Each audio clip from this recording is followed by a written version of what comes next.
Yoi, halo guys, balik lagi bareng gue ada di channel Kepoin Hewan.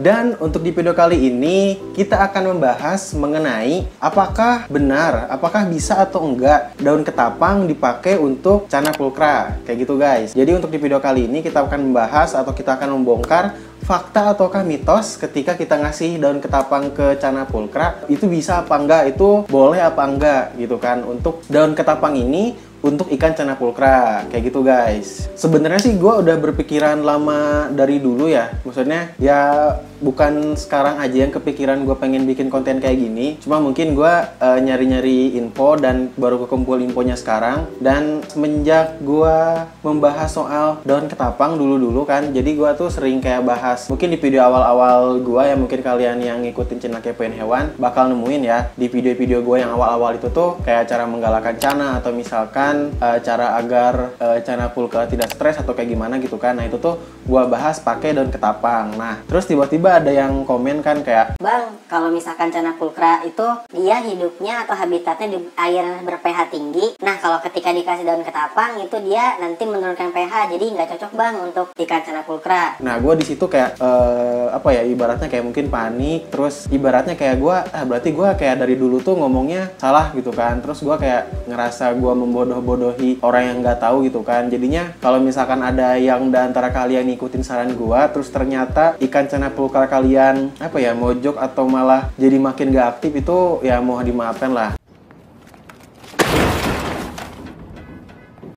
Nah di sini mungkin bakal gua bahas kebenarannya seperti apa, kayak gitu guys.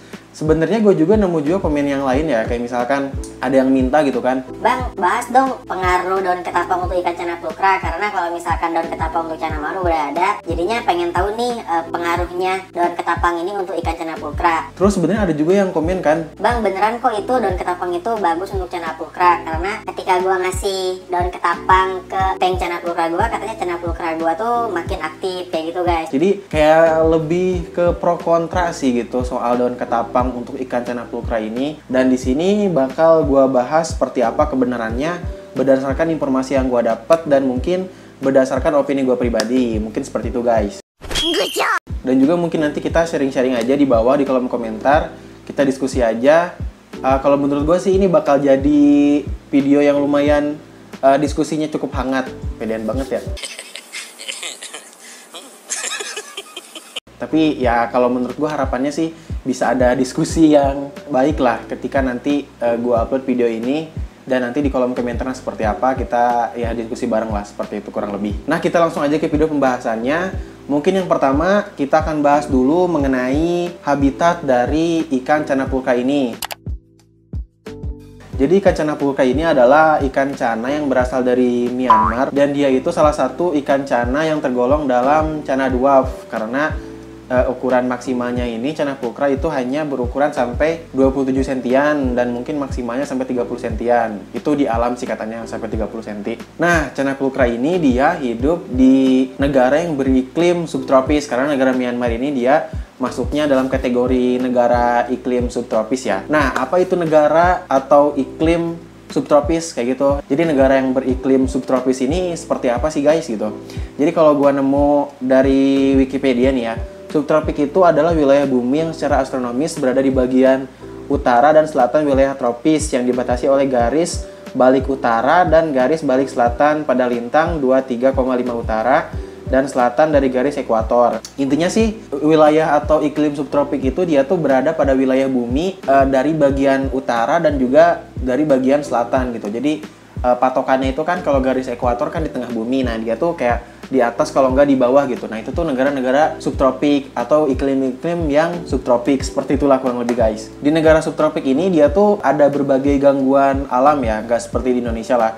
Ada hujan salju, ada tornado, ada juga badai gitu. Di Indonesia sebenarnya sempat ada kayak gitulah. Mungkin itu karena global warming atau seperti apa gitu kan.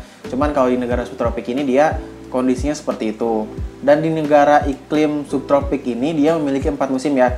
Ada musim semi, musim gugur, musim panas, dan musim dingin. Ya kayak di Indonesia ya. Kalau di Indonesia kan musimnya gitu kan, musim panas sama musim dingin doang kan. Dan karakter dari negara subtropik ini dia tuh mempunyai apa ya, suhu yang ekstrim gitu. Jadi kalau misalkan lagi panas ya panas banget gitu kan.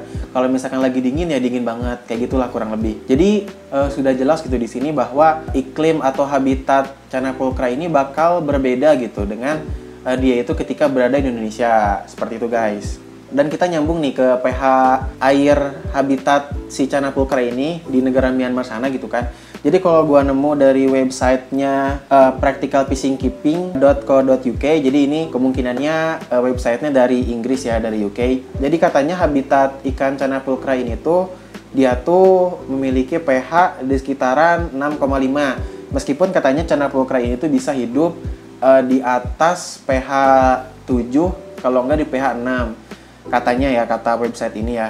Dan katanya itu dia mengapa ngomong kayak gitu, katanya dari komposisi air di Myanmar, dan katanya juga sebenarnya nggak bakal ditemukan juga kalau pH air di bawah 6 itu ada di Myanmar. Seperti itulah kurang lebih.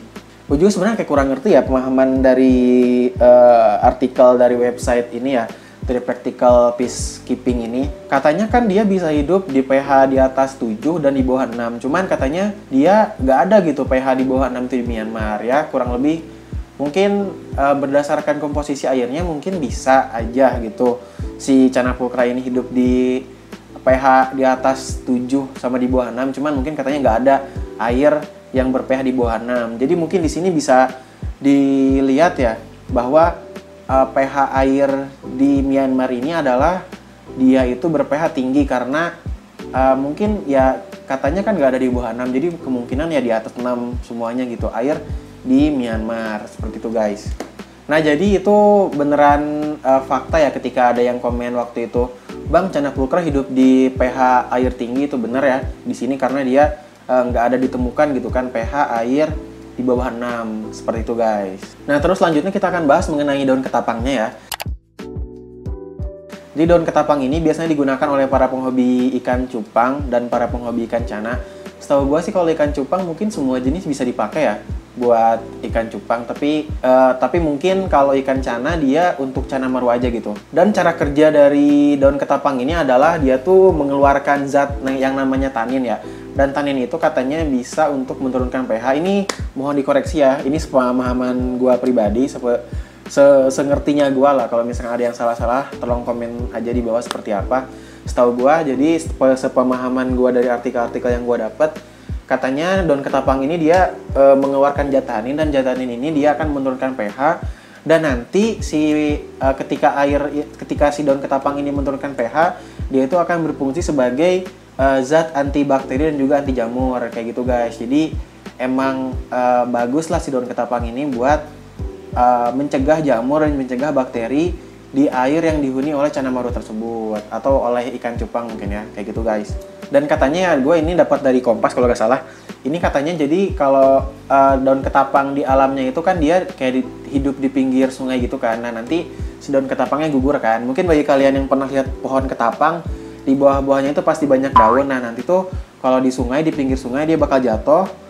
Kalau udah jatuh kan jatuh ke sungainya kan. Nah dari situ air habitat aslinya itu dari celupan daun ketapang kayak gitu guys. Dan katanya ya kalau ikan yang hidup di air daun ketapang ini, kayak misalnya ikan Channa Marua, ikan cupang, dia tuh biasanya ikannya lebih kuat, lebih tahan penyakit, sisik dan siripnya pun dia bakalan lebih kuat dibandingkan ikan yang nggak terendami daun ketapang ini. Tapi balik lagi ya ke tadi habitat aslinya itu seperti apa, apakah pH airnya tinggi atau pH airnya rendah, seperti itu guys. Dan fenomena seperti tadi yang daun ketapang itu gugur di alamnya gitu biasanya ditemukan di Kalimantan ya. Nah sebenarnya gue kayak kurang tahu ya di Myanmar sana apakah ada kejadian seperti itu kayak daun ketapang yang jatuh ke sungai Channa pulchra. Gue sama sekali nggak tahu.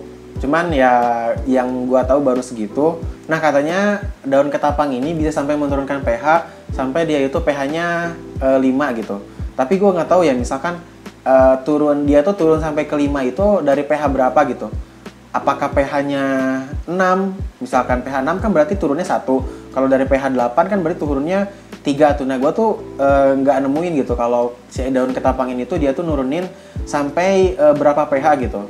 pH 5 ini tuh maksudnya gue nggak tahu gitu awalnya dia tuh dari pH berapa kayak gitu guys. Mungkin yang lebih ngerti konsepnya seperti apa, yang lebih paham mungkin ya konsep dari daun ketapang yang menurunkan pH ini, coba aja mungkin komen di bawah seperti apa kebenarannya kayak gitu guys. Nah selanjutnya kita akan kaitkan gitu antara penjelasan gue tadi mengenai habitat ikan cana pulkra dan dari penjelasan gue soal daun ketapang gitu. Jadi kan seperti apa yang gue jelasin tadi, ikan cana pulkra ini dia tuh hidup di pH air di sekitar 6,5. Tapi katanya bisa juga kan hidup di pH airnya di atas 7 kalau nggak di bawah 6. Tapi kita pengen dong si ikan kita itu cana pulkra itu kayak nyaman di tanknya. Ya jelas berarti kan kita pengen airnya itu di pH 6,5. Nah cara ngetahuinnya gimana? Ya pakai pH meter lah, kalau nggak pakai lakmus kayak gitu guys. Jujur aja di sini gue nggak punya pH meter, gak punya alat untuk mengukur pH. Cuman di sini gue punya daun ketapangnya. Ya percuma sih nggak bisa gue ukur juga. Dia bisa menurunkan pH-nya sampai ukuran berapa gitu. Jadi ini kalau misalkan, jadi ini kan pH air di tiap rumah kita bakalan beda-beda ya. Mungkin di pH, jujur gue belum ngitung pH di rumah gue berapa airnya gitu kan. Mungkin bisa 8, bisa 7, bisa 9, bisa 10, atau mungkin bisa di bawah 6. Nah itu kan bakal beda-beda. Nah kalau menurut gue, jadinya ya sebenarnya bisa apa enggak sih gitu kan. Daun ketapang ini untuk cana pulkra, kalau menurut gue sih kayak bisa-bisa aja. Kalau misalkan tadi pH air kalian itu ya pH tinggi gitu, kayak misalkan 8, 9, 10, ya itu harus pakai daun ketapang karena ya bagus gitu kan untuk menurunkan pH sampai pH-nya itu dia 6,5 kayak gitu guys. Nah tapi kalau misalkan pH airnya udah 6,5 atau 7 lah gitu, itu ya udah gitu kan, gak usah pakai daun ketapang lagi. Jadi ya intinya tergantung dari pH air kita sih. Ya kalau tinggi ya pakein daun ketapang, kalau misalnya udah pas ya nggak usah gitu. Jadi ya kesimpulannya mungkin ya bisa gitu kan si daun ketapang ini untuk cana pulkra. Cuman ya itu tapi tergantung dari pH di rumah kalian ya berapa gitu pH airnya. Bisa kalian ukur pakai pH meter, kalau nggak mungkin pakai lakmus ya. Gue juga kurang tahu atau mungkin lupa gitu cara ngukur pH ini seperti apa. Yang jelas lah kalau misalkan nyari pH air mungkin bisa di channel lain lah, bisa di video lain kayak gitu guys.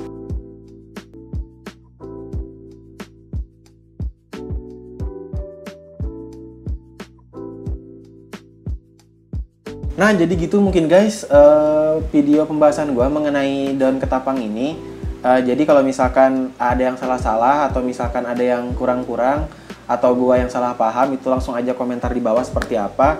Coba kita langsung aja coret-coret di bawah opini kita masing-masing seperti apa. Kita akan diskusi aja gitu kan kebenarannya atau opini kalian yang kalian pahami seperti apa. Dari gua seperti itu. Mohon maaf kalau misalkan ada kekurangan salah paham dari gua. Dan ya udahlah gitu paling guys. Ya mungkin segitu aja video kali ini.